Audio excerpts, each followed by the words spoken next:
السلام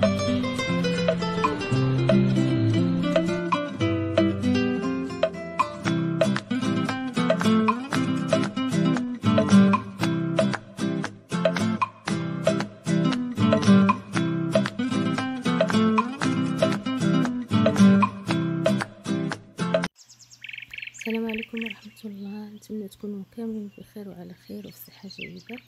اليوم غنقدم لكم واحد الوصفة بسيطة وسهلة.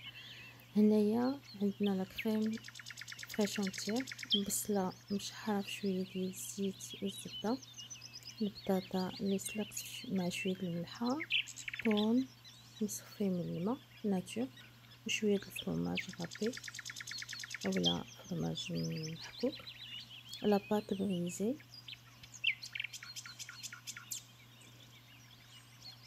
هنايا كناخدو هذيك لاباط وكان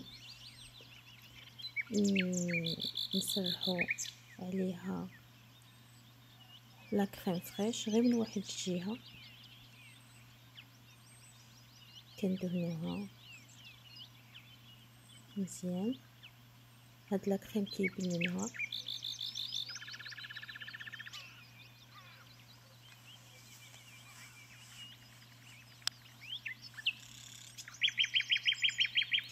كنزيد البطاطا، كنديرو غير شي شويه ما نكتروش.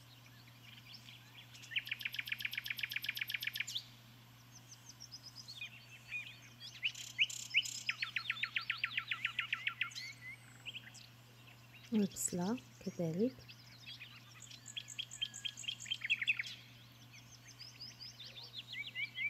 ثوم،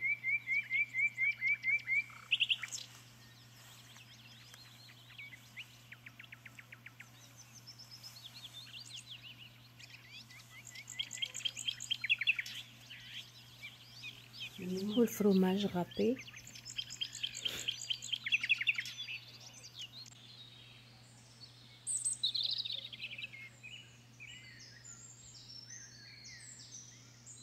هنا غادي نحك عليها واحد شويه ديال الزعتر،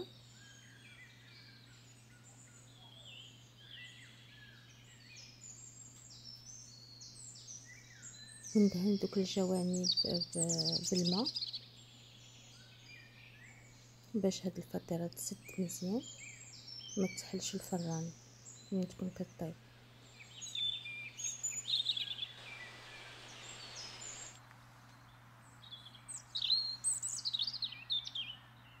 صافي هنا كنتني داك الطرف اللي خاوي على الاخر، كنضغط على الجوانب.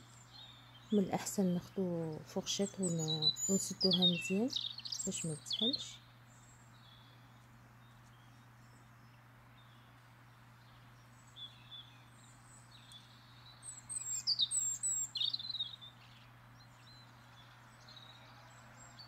هنا غادي ندير لها واحد لي موتيف بالموس.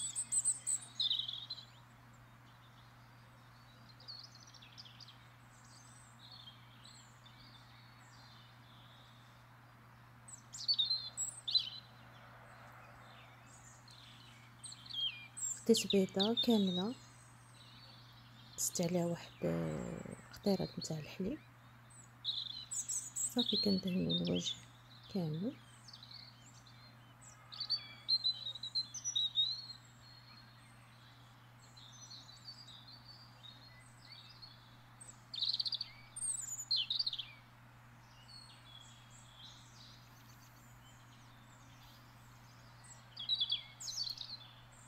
ونزينوها بالزنجلان. التزيين كيبقى على حسب كل واحد شنو متوفر عنده في البيت، ممكن تزينوها باش ما بغيتو.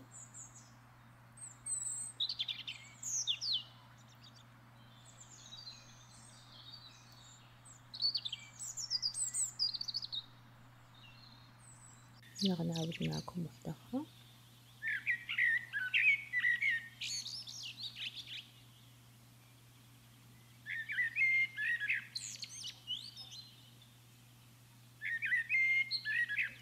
من الاحسن ديروا لا كريم فريش اونتيير، لحقاش كيكون عاقد وفيه بنه احسن من شي فرماج واحد اخر.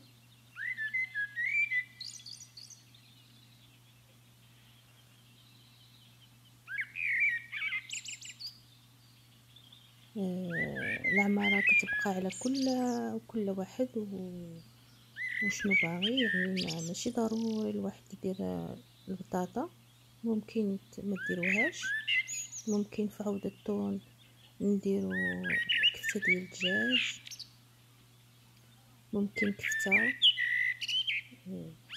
الحشوة كتبقى على حسب كل واحد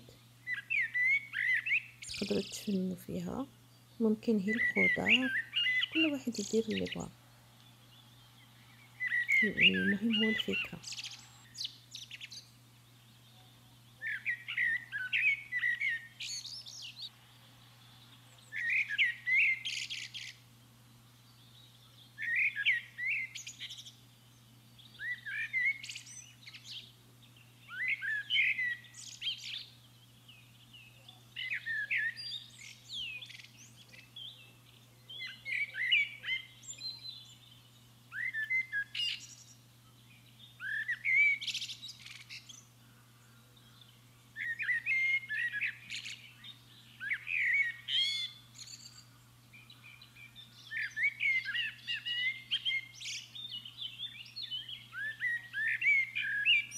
هاد الفطائر راه تقدروا توجدوهم دغيا، يعني كيوجدوا بالزربه،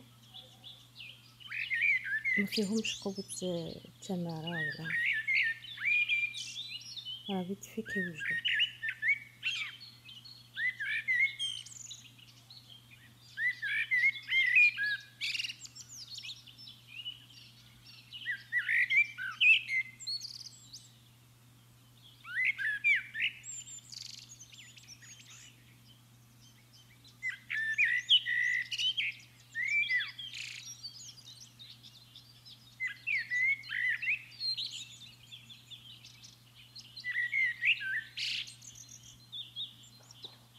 بطبيعه الحال راه الفران كيسخن،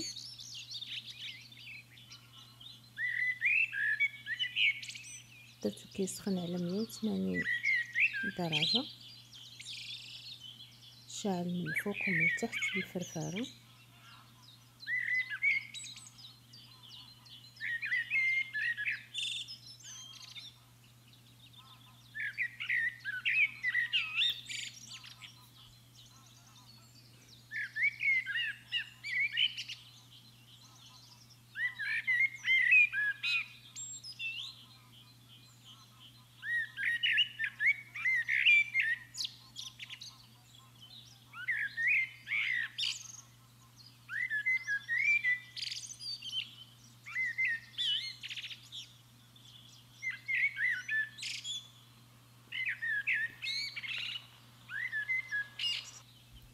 هنا غندخلهم للفران يطيبوا، وغادي ندوزو للوصفه الثانيه اللي هي شوربه ديال الجلبانه ولي زيبيناق واللوز. كنحتاجو ليها جلبانه، مقادير غتلقاوهم في صندوق الوصف.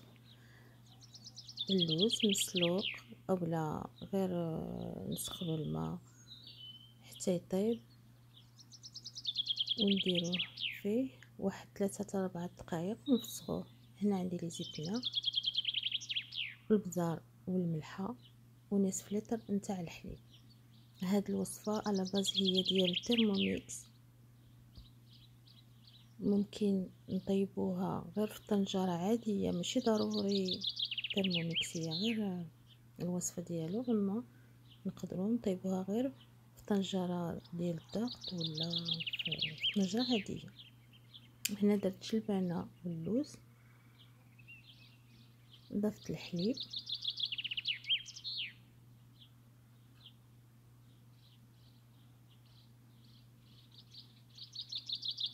لي زيتونه،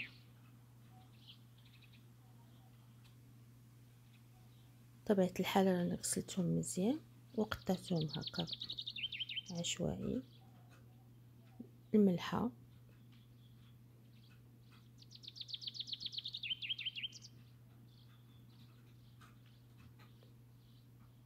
الابزار،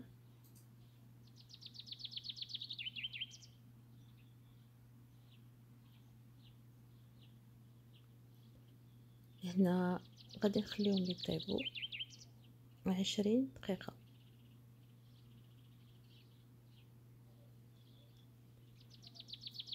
من بعد ما طابوا طحنتهم، تقدروا تصفيوهم الا كانوا عندكم الوليدات صغار ما كيبغيوش دوك الحبيبات نتاع اللوز. انا شخصيا ما كنصفيهمش، كنفضلهم هكذا فيهم مذاق لذيذ وزوين.